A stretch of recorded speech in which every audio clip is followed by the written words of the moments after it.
गाडगीळ आणि sons limited 1832 पासून।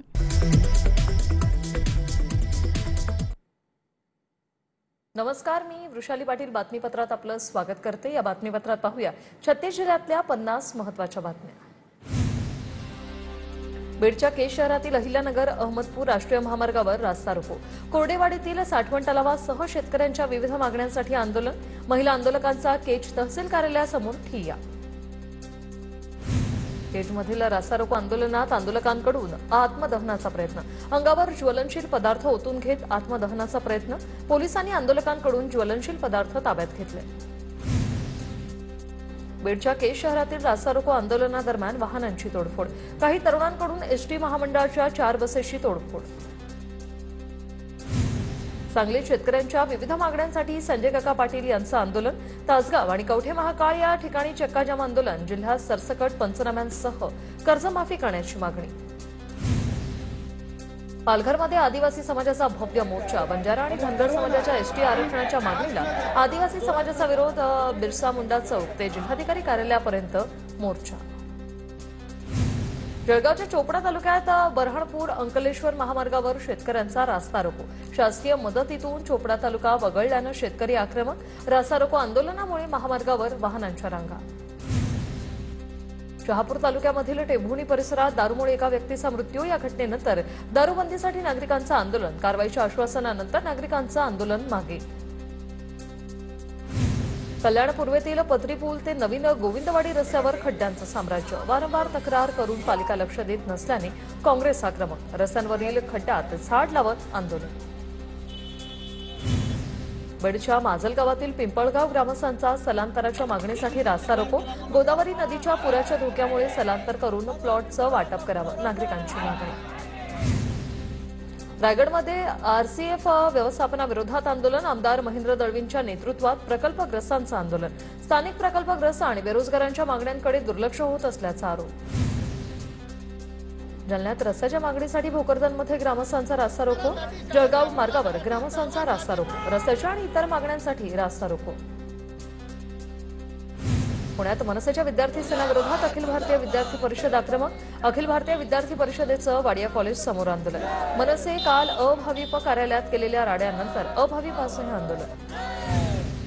जालन्यात अतिरिक्त ट्रान्सफॉर्मर बसवण्याच्या मागणीसाठी गावकऱ्यांचं थेट डीपीवर चढून आंदोलन, भोकरदनमधील चांदई इको गावात महावितरण विरोधात ग्रामस्थ आक्रमक। भंडारा 15 महिन्यांच्या थकीत मानधनासाठी संगणक परिचालकांचं उपोषण, प्रशासनाकडून उपोषणाची दखल, 13 महिन्यांचे पगार तात्काळ खात्यात जमा, मात्र उर्वरित मानधनही तात्काळ जमा करा अन्यथा माघार न घेण्याचा आंदोलकांचा इशारा। अहिल्यानगरमध्ये प्रहार संघटनेचा रास्ता रोको आंदोलन, अहिल्यानगरहून छत्रपती संभाजीनगरकडे जाणाऱ्या महामार्गाची मोठी दुरावस्था, खड्ड्यांमुळे रस्ते अपघातात वाढ होत असल्याचा आरोप। छत्रपती संभाजीनगरमध्ये आरएसएसची सदस्यता नोंदणी बंद पडली, आंबेडकरी चळवळीत कार्यकर्त्यांनी नोंदणी अभियान बंद पाडलं। उस्मानपुरामधील इंजिनिअरिंग कॉलेज समोरील घटना, शैक्षणिक परिसरात सदस्यता नोंदणी करायला विरोध।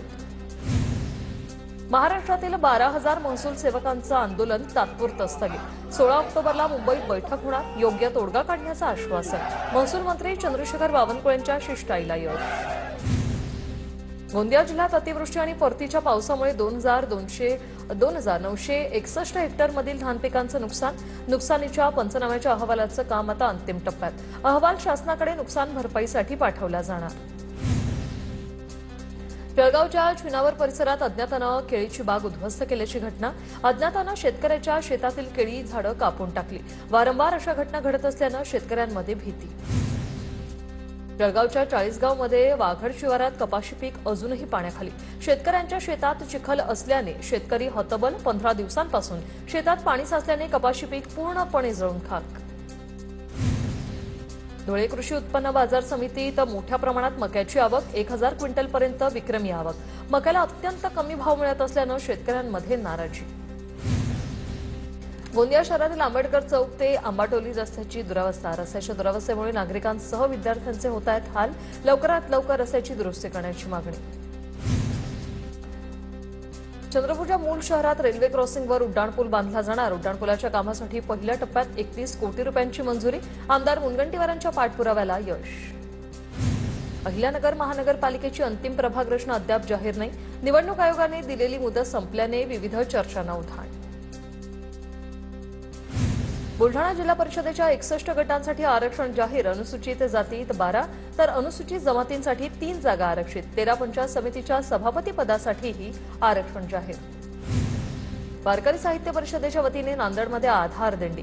दिंडीच्या माध्यमातून गावोगावी शेतकऱ्याला धीर. वारकऱ्यांनी केलेल्या टाळ मृदुंगाच्या गजरात जिल्हाधिकारी परिसर दुमदुमला.